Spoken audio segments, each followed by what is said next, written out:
Lisa Ventura, welcome to the podcast. Hello, it's great to be here today, Robbie. Thank you for having me.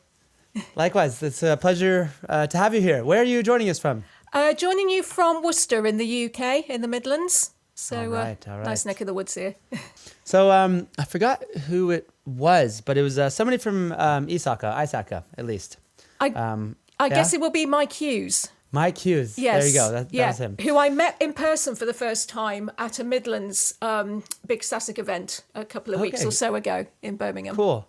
What's your relationship with ISACA then? Mike's been really supportive for the last 2 or 3 years of everything that I've been doing in cyber.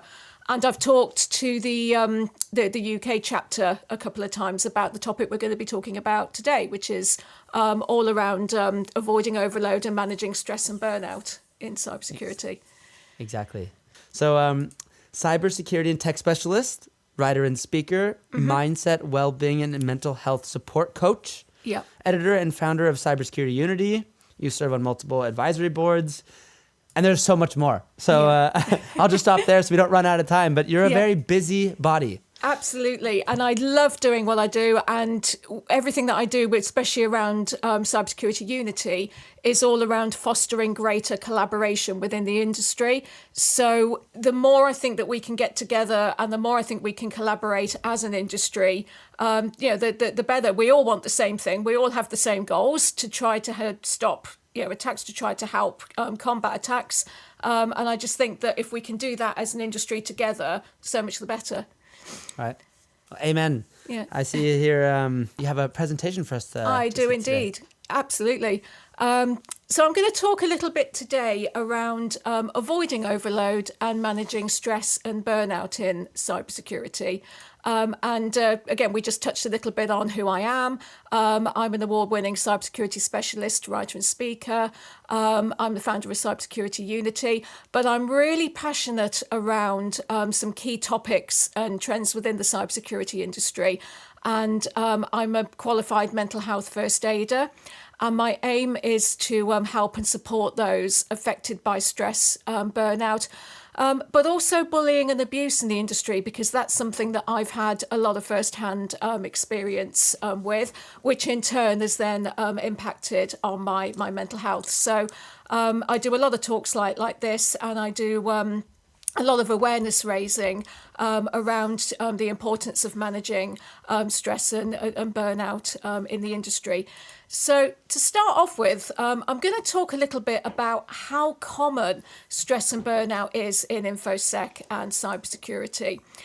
So according to a recent report from Times entitled "The State of Mental Health in Cybersecurity," stress and burnout today is reaching epidemic levels, and it increased exponentially during the global COVID-19 pandemic, when we all had to transition to working from home really quickly, and we didn't have a lot of that social interaction with other people. So a few stats that I want to share.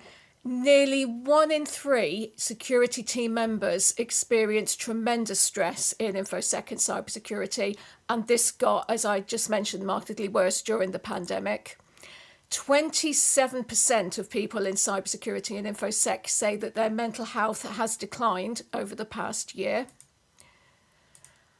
And 51% have been prescribed medication for their mental health. And in addition, 58% are currently taking that prescribed medication. And on top of that, 49% who responded to this particular report are currently also seeing a counsellor or therapist. Wow. So stress and burnout in cybersecurity is a huge problem.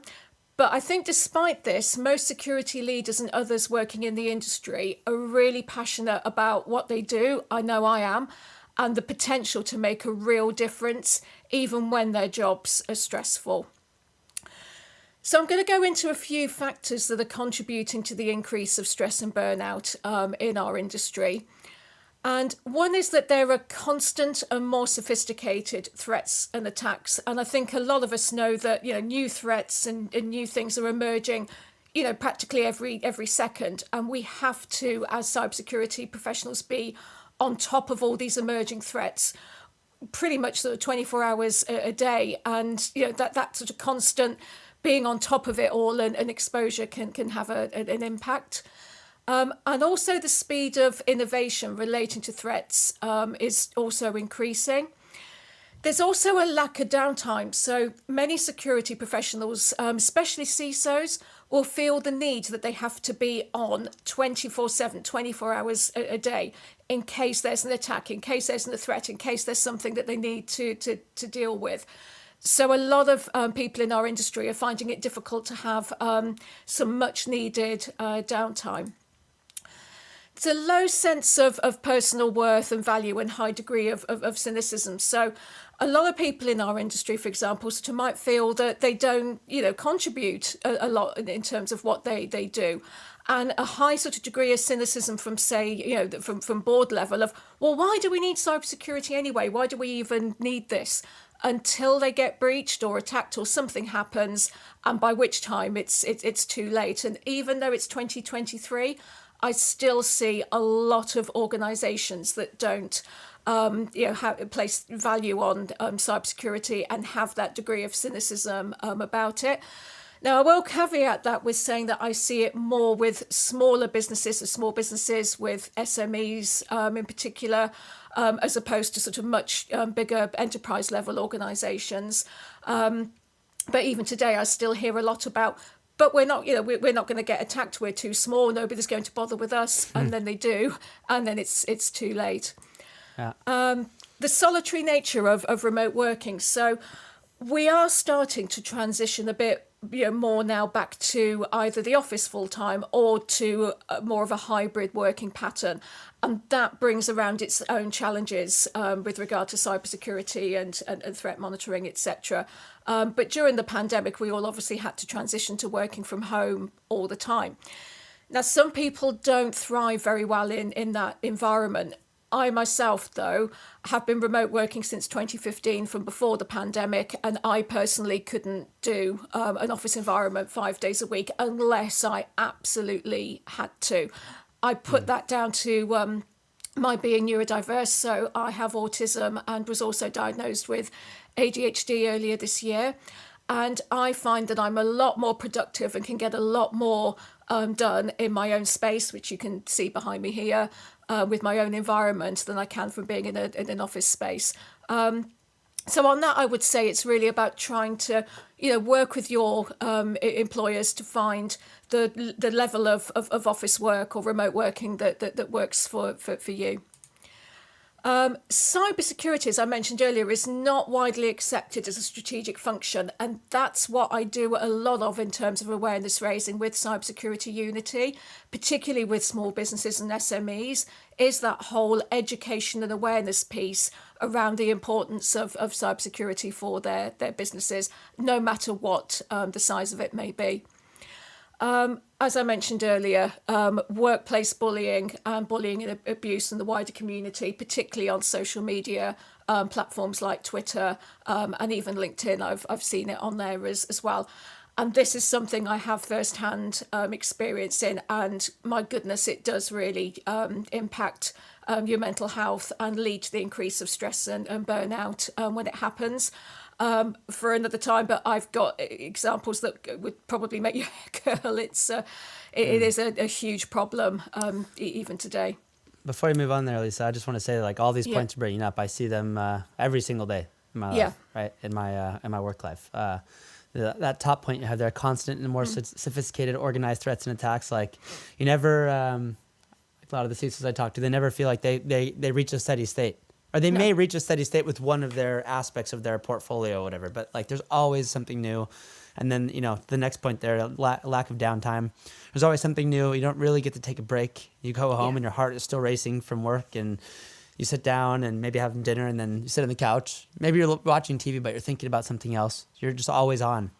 Yeah. And if you combine that with the fact that a lot of your coworkers don't necessarily appreciate you, right? A lot of CISOs are people that have to say no and slow other projects down, and it's a very unforgiving job, and nobody's going to get the Employee of the Year trophy. Usually, if you do your job, nothing happens, right? Yeah. this is it. And as I said, there's a lot of cynicism from boards or from senior teams of, especially with those smaller organisations, of why do we even need to look at this? I think there's a lot of progress being made, though, through awareness raising and cyber awareness training, etc. There is a lot of awareness out there, but still I think there's quite a high degree of cynicism that needs to be overcome. So a few more factors on this slide. Skill shortage. I'm sure many of us listening today will know that the cybersecurity and infosec industry does have quite a large skill shortage, and there is a cyber skills gap, and we're always looking to bring more people into the industry.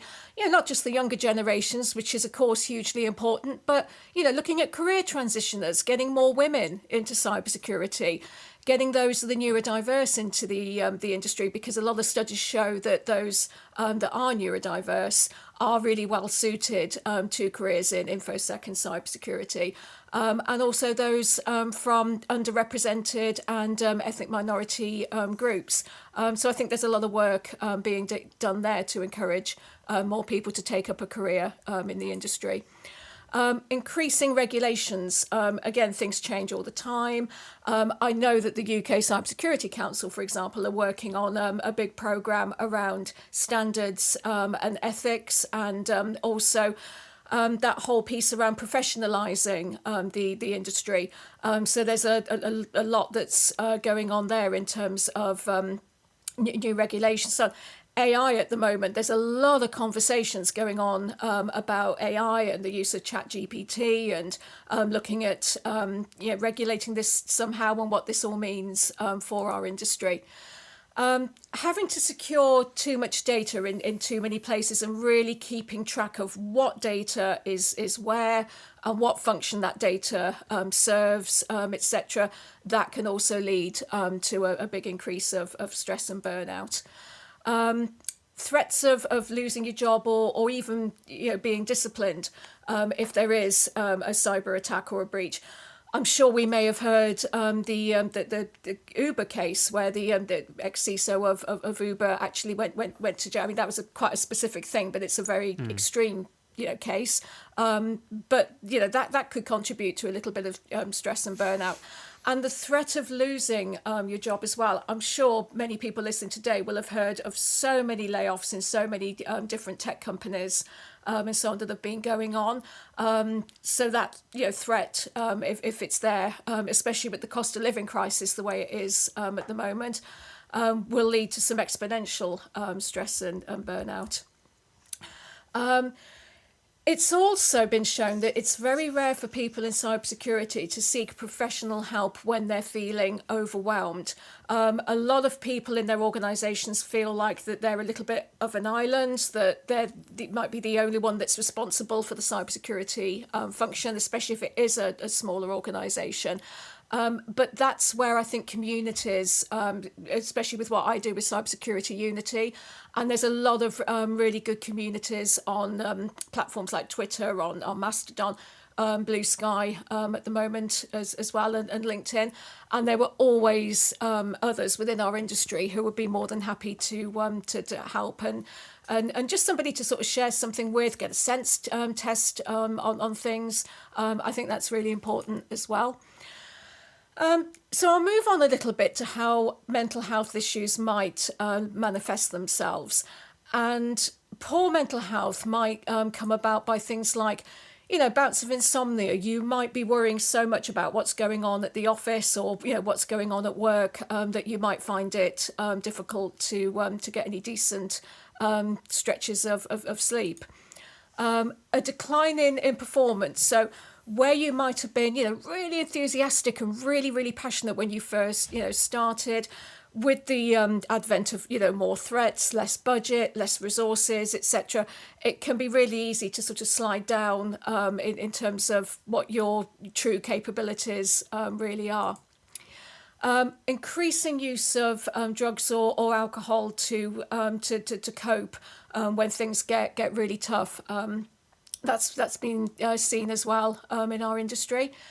Over or under eating, so having a poor appetite or overeating, or even eating a lot of the wrong things, a lot of junk food, things like that can also manifest itself. Taking more, sick days and just having that sort of overwhelming sense of dread of having to sort of go into work or be in that environment. Withdraw from activities that you once enjoyed. So I can talk a little bit about my own perspective on this.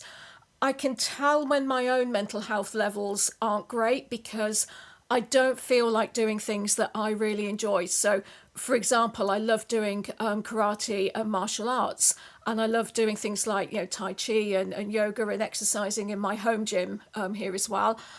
And when my mental health's starting to take that bit of a dip, I find it really difficult to get the motivation to do any of those activities. And I also notice on the weekends as well, where I would love sort of going out and perhaps spending some time with friends or doing some bullet journaling or things like that. I just then want to just lie on the settee and watch TV, and that's all I want to do. So those are the points where I try to sort of, look at myself and go, yeah, things are just taking a little bit of a dip, and then and I'll come on to some things that work for me on some of the slides shortly. Loss of motivation, as I just mentioned. I just don't really feel like doing all those activities and things, and I find it sort of difficult to get going and get into what I'm doing with my work. Physical and mental exhaustion. So I can definitely talk from my own experience on this. Particularly with my ADHD, my brain would just go into complete shutdown mode. And then with that, I'll also feel as if I just want to lie on the sofa and not do anything. And I try to just go with it when it gets, like that, and try my best to sort of get through the week. But then if I'm really feeling like that, I don't see it as a waste of time of having that downtime on the sofa just to try and get up to speed again. And if left unchecked with a lot of this, cybersecurity and InfoSec professionals can also be at risk of depression and anxiety disorders. So recognising the signs of burnout, which is a reaction to prolonged or chronic job stress, and it can often be categorised by these three main things. So complete and utter physical and mental exhaustion, which I just talked about in the last slide. Cynicism and having less identification with your job. So feeling like you're really, not making a difference, that you don't matter with what you're doing, that they could sort of manage without what you do and without you. That could also be another sign that could lead to burnout. Feelings of reduced professional ability. So this is a bit where imposter syndrome can come in as well. You might be feeling, what am I doing here? Why have they brought, me into this? I'm not good at my job. I'm not good at anything. So that can be another area as well. And if you find yourself identifying with a lot of what I'm talking about, you may be at risk of burnout. So recognising as well some of the signs of stress. So being irritable, aggressive, impatient, or just generally wound up can be a sign. Feelings to overburdened, that everybody's putting everything onto you and you don't know which bit to look at first. Being very anxious or nervous or afraid, but not really having any sort of tangible reason for feeling like that. Feeling like your thoughts are racing and you can't switch off. Now, as somebody that's been diagnosed with ADHD, I describe this as having almost like 1,000,001 different internet browser tabs open, and they're all vying for my attention all the time, and I just cannot switch off from it, and I don't know which browser tab to address first. So that's something I can definitely identify with. Unable to enjoy yourself. So again, I can talk about that from my own experience. If I do arrange to go out with friends or to do something, when I'm there, I just have this overwhelming sense of I'm just not enjoying what I'm doing, even though I used to enjoy that activity. Feeling sort of generally depressed, and quite sort of uninterested in life. And I've definitely had periods of time where I've gone through both of those. Like you've lost your sense of humour. Now, part of my autistic side is that I actually struggle sometimes to understand if something that's been said is funny or if there is a joke in it or so on. So for me, I'm always, stood masking and looking at making sure that, is that funny? Is that not funny, etc. But you might feel that you've lost your sense of humour.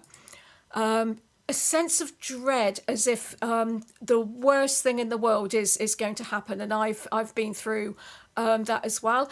Every little niggle or thing, I automatically assume it's the worst, and to worrying generally if I can't seem to pick up from a bout of burnout as quickly as I usually do. Feeling neglected or lonely, again, even when there's no reason sort of for it. Again, I can talk from my own perspective. I've got my husband, I've got some amazing friends. I've got a dog who's the most amazing therapist ever. I've got a community on Twitter, Facebook, LinkedIn, etc. I've actually got people that I know that day or night I can just talk to. I've got a friend in California. I've talked to my friend in California in the middle of the night. For me, it's daytime for her. I've got people in Australia, Singapore, India. 24 hours a day, I've got a community that I know I can reach out to. Yet I know that there are times that I still feel as if I'm neglected or lonely for no reason.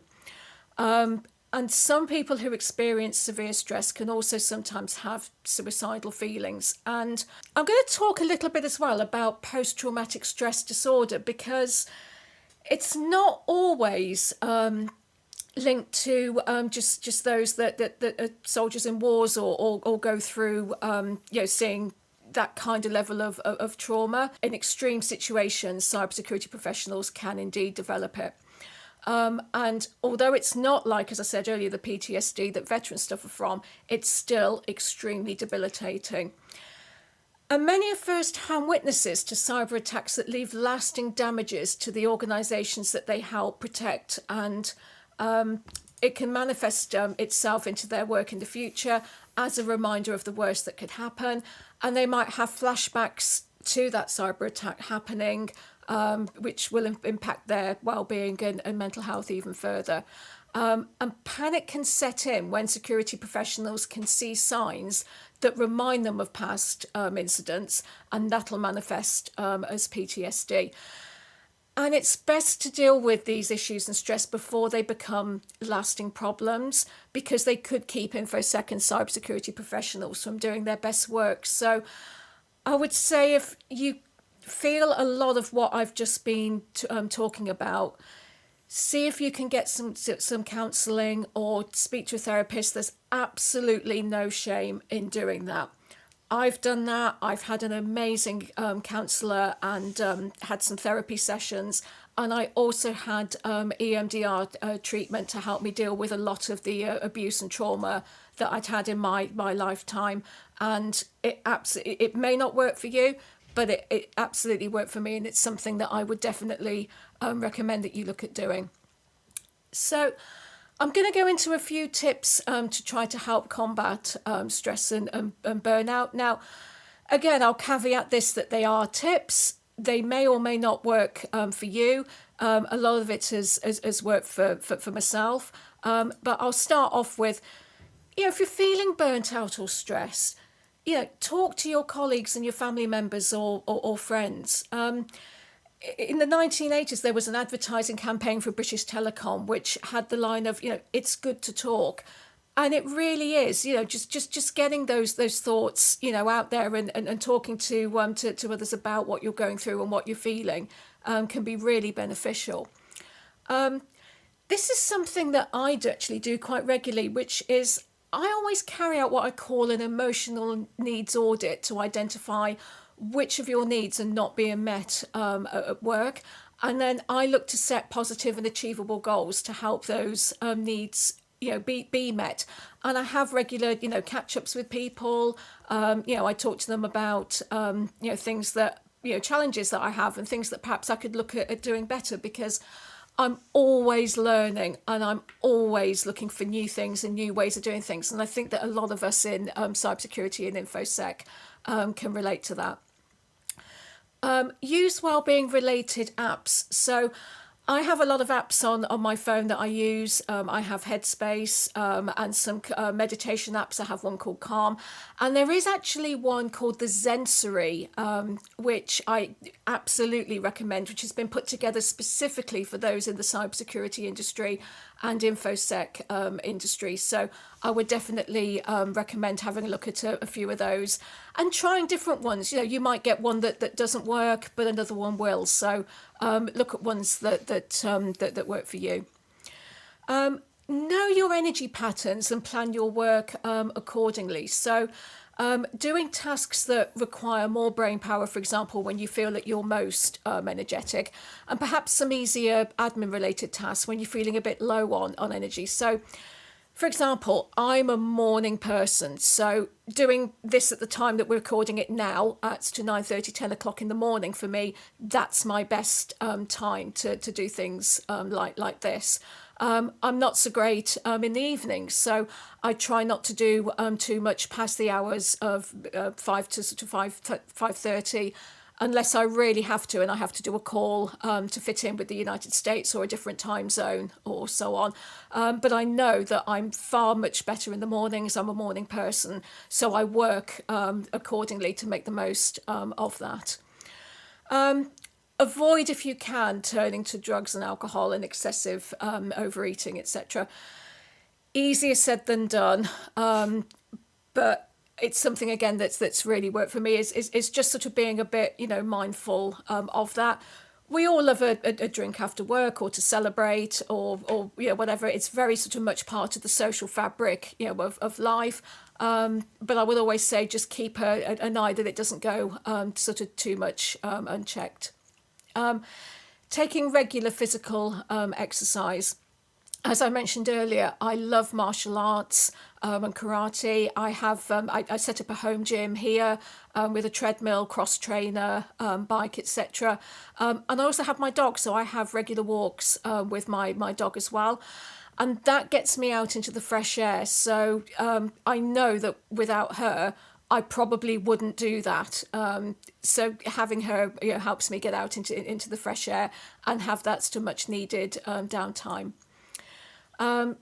So I'm going to share some tips now around combating stress and burnout in the workplace. And again, I'll caveat this by saying it's what works for me. I'm hoping that some of these tips might work for you as well. So, try not to take things too personally or take on too much, because you can only do so much.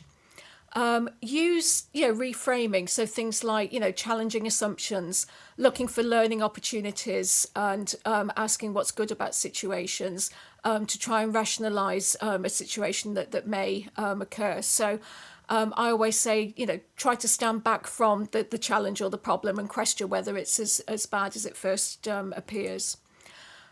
Relaxation techniques, so 7-11 breathing, muscle tension, relaxation and guided visualization may also help. And mindfulness, so during your workday, use short mindfulness exercises. Take regular breaks if you can. And you know what, I'm going to put my hands up to this one. I can be pretty bad about getting to sort of lunchtime, early afternoon. Oh, I've not stopped yet, or I haven't had a lunch break yet. So I try really, really hard to make sure that I stop, I take those regular breaks, that I eat mindfully. And as somebody that's got ADHD, this is really, really difficult for me to try to focus on one task at a time and to try to be present and pay attention. And it's something that I work on all day, every day. And also I try to be, mindful in communications and make time for really important self-reflection. A few more tips as well. So when dealing with challenging communicators, and goodness me, I've had so many of these in my career, and I've also had to deal a lot with narcissists in the workplace, which is a whole other separate talk and discussion, believe me. When dealing with these challenging communicators, it's easy to say, but try to remain, calm and focused and bring them back to the subject at hand.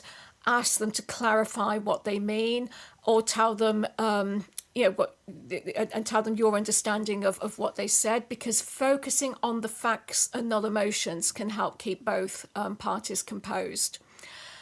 And the best way as well, I found, to deal with passive aggressive behaviour in the workplace is to try to understand from the other person's sort of point of view that behaviour, and try to build a positive relationship with the person. And being kind, communicative and non-threatening can help people like this feel more relaxed. Now, there are some personality types that this may just not work with. I mentioned narcissists in the workplace, and I'm sure we've all come across them, where they are always right. They are never wrong about anything. And those type of personalities are really, really difficult to deal with. And I actually do a whole other talk on that specific personality type in the workplace. A few more tips about managing your mental health at work. Look at your working environment. So, your working hours, do they work for you? Time off and out, and the workplace culture. And don't be afraid to have those discussions with HR, with your line managers, to try to create that ideal working environment and working pattern that works for you. People as well often feel measured by where they fit in an ever-increasing hierarchy, and not on their potential or value that they add to the company. So know that you do add tremendous value in everything that you do. Social events and team bonding events. Now, these don't work for everyone. Because I'm autistic and have ADHD, I actually really struggle with doing sort of team building days and social days, and I have to make sure I build much needed downtime after I do them. But if you're, quite an extroverted personality and you like socializing, etc., these can be really, really beneficial. Always remember that times of uncertainty at work can cause immense pressure on individuals. So if somebody is, a bit snappy or aggressive, try not to take it too personally. And as I said earlier, always look at the facts rather than get overly emotional. Cutting out negative behaviours. So workplaces that tolerate bullying or harassment will experience inefficiency, high staff turnover. And again, I've been in organisations where I've left specifically because they wouldn't deal with bullying individuals in the workplace, and will cause poor relationships within teams at all levels. Leave space between meetings. So this is something that I do regularly, and I always make sure that because I work remotely, the majority of my meetings are always virtual ones on Teams, Zoom or other platforms. And I always make sure, if at all possible, to leave some space in between those calls to process the previous calls, get any notes and actions and things like that up to date, and also just allow me that bit of downtime.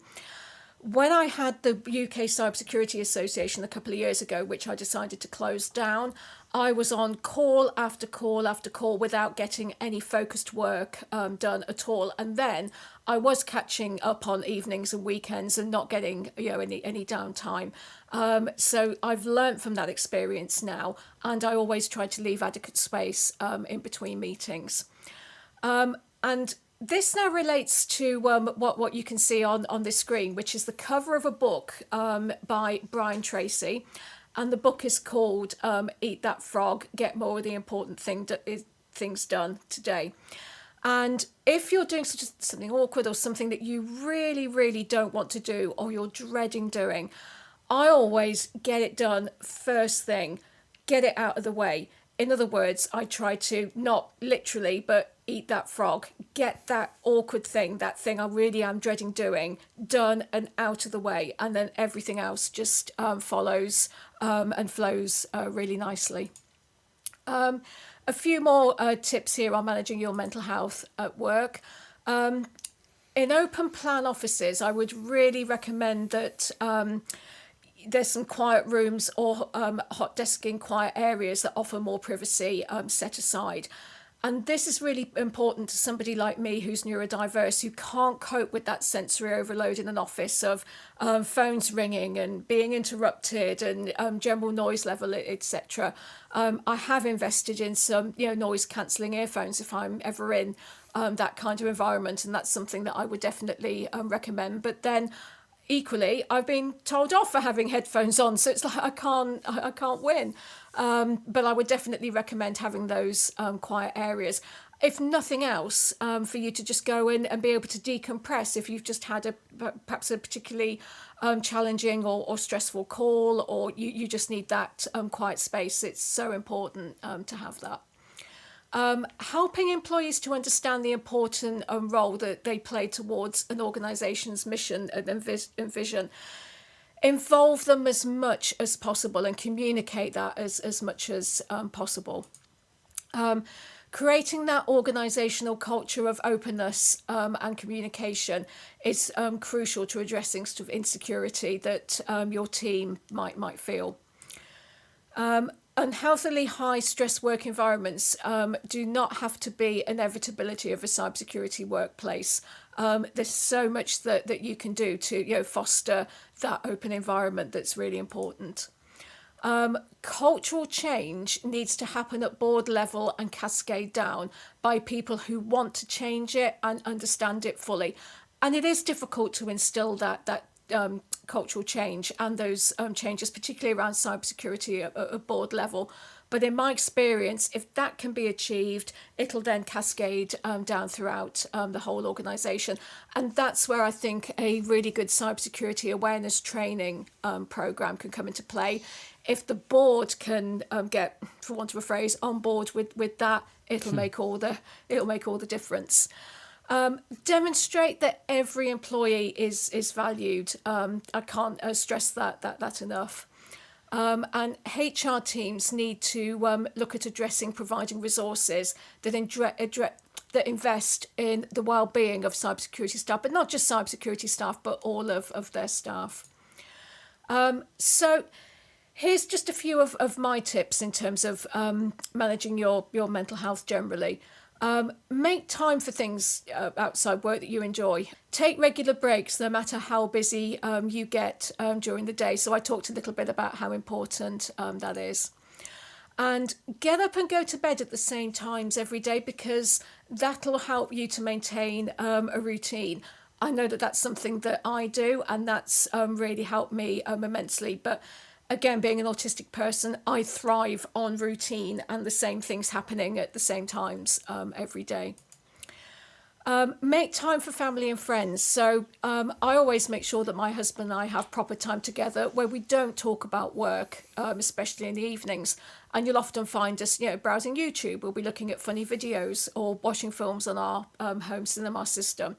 And at the weekends, I always organise catch-ups with my friends for some downtime as well. So I'm going to talk a little bit about bullying and abuse in InfoSec and in cybersecurity, because it's one of the biggest things that impacts mental health in our industry. And there are 3 different types of bullying and abuse. So abuse and bullying in the workplace, and that's something that I've had a lot of first-hand experience of, as I have of social media and online bullying and abuse that's viewed publicly.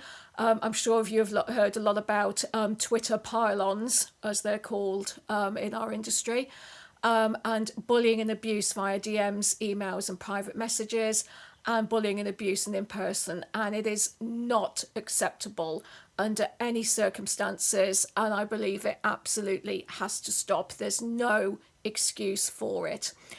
And so, having been a victim and now a survivor of all these kinds of abuse, I've actually founded a small community in our industry called All Together Now that aims to provide support and resources. So, example, if somebody's going through a situation like that, they can reach out via the community, and Sam, a trained mental health first aider, and we provide those listening resources, that space for somebody to get a sense check of a situation, and then we can also signpost to other organisations that can help those individuals further. So that's just a little bit of information about it. And I've got a group of people within our community who are all there and willing to be able to help others. And we have a couple of taglines that we're stronger together. And to coin the phrase from the Bill and Ted films from years ago, be excellent to each other. Kindness goes a long way. There's no reason for bullying and abuse in our industry. I'll put a few bits of further reading and resources here. So Crest in the UK, for example, have highlighted in a report the problems of stress and burnout in our industry. And there's a few other organisations here as well. So Action for Happiness, Headspace Mind, and also the NHS in the UK has got a whole section about understanding stress and burnout.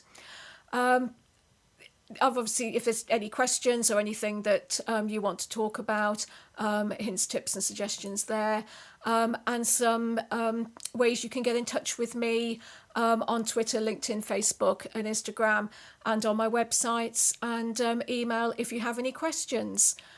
So thank you for listening to my presentation today, and I hope to see a lot more of you in the future. So thank you very much, Robbie, for having me on this podcast today. Thank you very much, Lisa. My neck hurts. I've been like a bobblehead. Just you had so many great points, and they always say know thyself, right? In a network defender context, know your network, and then the bad guys know your network better than you do. But how well do we know ourselves? Because if one thing is know your network, but if you don't know yourself, then you're not going to be there, maybe, Absolutely. And as I mentioned earlier, this is where I do a separate talk on the whole thing around narcissists in the workplace, because they just don't know themselves. They think they're always right. They think that they are the authority on everything, and they think they've got the right to bulldoze over everybody. But I believe that there's a huge link as well between narcissists in the work. They're often the bullies. They are absolutely. I can really see it now as crystal clear. Now I've learnt about the narcissistic personality type, which came about through a family situation. But I can see that type now in the workplace, and 9 times out of 10. Bullies are also usually very narcissistic personalities as well, and very damaging, very damaging. Of course, and you had a point there saying that maybe I misunderstood, but if you're in the receiving end of a bullying context, just maybe try to put yourselves in their shoes or the other people, because they also, in my experience, the people that are the biggest bullies and have the meanest people, number one, they don't know it themselves. They don't really have that much self insight, and number two, it's probably because they're the way they were raised. So and one thing I've also noticed about cybersecurity people is they're probably the most empathetic group of people, right? Smart, educated, lots of feelings. So if you combine those, then we can maybe, One thing from my side, which in terms of being autistic and ADHD, I actually feel things quite intensely. Even just a piece of music, I can really just feel it. It's really strange to explain, but I think you've hit the nail on the head there, because there are a lot of neurodiverse individuals in cybersecurity, and I think many of them will have that almost extreme sort of with feelings as well. And as a part of my warm up for this podcast, I was listening to some podcasts about the ADHD and neurodiversity was what the podcast was called. I've always been very busy. I'm always running back and forth. Usually one of the louder people in the room and stuff. But I also learned that they say you have autism or ADHD. It's a scale, right? So we all, our whole lives, we've been told that all of us are different and stuff. But society does try to put us all in one bubble. We're all supposed to be that one person, but none of us are that person. No. So again, back to the emotional audit thing. I'm going to use some part of my summer just to be okay, because here's where I am different than other people, and this is where I can, like you said, make a plan or some sort of work it into your schedule for you to do things in a different way than everybody else, just to be at the end of the day the best person you can be and be the best for everybody around you. And it's difficult because, again, being autistic, I hate change. I don't like change of any description, and I think it takes me longer than the average person to form new habits and new ways of doing things because of that. And I can find myself going into sort of old habits or old ways. So even just last week, there was one day, oh my goodness, I've got so many calls in one day. Why did I do that? It's little things like that. I have to work really hard, probably harder at them, to make sure that I don't slip back into those old ways and old habits. Well, last thing I want to say is the bullying tip. It surprises me so much when I go on LinkedIn. I look at LinkedIn more than I look at any other app because it's like my news app, right? Yeah. But the amount of people that just like start fighting and bullying each other on LinkedIn, it just like goes back to what they taught us as kids. If you don't have nice to say, don't say anything. Yeah, and I swear we've got a lot of keyboard warriors with the advent of social media, and I guarantee that a lot of what they will say on LinkedIn, on Twitter, on all these other platforms, I guarantee they would not say a lot of it to somebody's face. I know. It's bizarre. Yeah, it's really strange that people act so differently online than they do in person. Because I know a lot of those people that say these things, and I'm like, you would never say that to anybody. Like, but again, know thyself, right? Yeah. And if you're maybe it's enough just hearing that, hey, be nicer on social media, but maybe it's also worth it, to go deep into, okay, why am I doing that, and like address that underlying issue. Absolutely. Well, we all have something to work with. So, Lisa, I number one, I really, really, really, really, really, from the bottom of my heart, appreciate you sharing all your experience and your tips with us today. I hope people listening to this actually like take it to heart and maybe try to make something out of it. I know I'm going to. I want to have you back on and talk about a lot of other topics. We discussed so many things today, like neurodiversity in the workplace. Because how can we get the best out of the people that we have, right? And maybe you're a CISO or a leader listening to this episode, and you have a large team, right? You shouldn't be. Perhaps you shouldn't be treating all your team members the same because they're all different, right? So just tips and tricks for leaders, or about how to manage that. So I'd love to have you back on. It's been a great pleasure learning from you today. So thank you very much. Thank you. I'd love to come back, Robbie. It's been great. Really, and we hope we see you in Norway too later this year. I hope so. You're invited. So as soon as I can get the time. Because I obviously have a dog and one thing and another here. But yes, I have a really good friend in Norway, and I've always wanted to go to Norway and that neck of the woods. So as soon as I get some time, cool. We'll take that offline, and in the meantime, we'll hopefully plan another podcast episode. Great. Lisa, thank you so much for everything, and thank you, we Robbie. will see you soon. Thank you.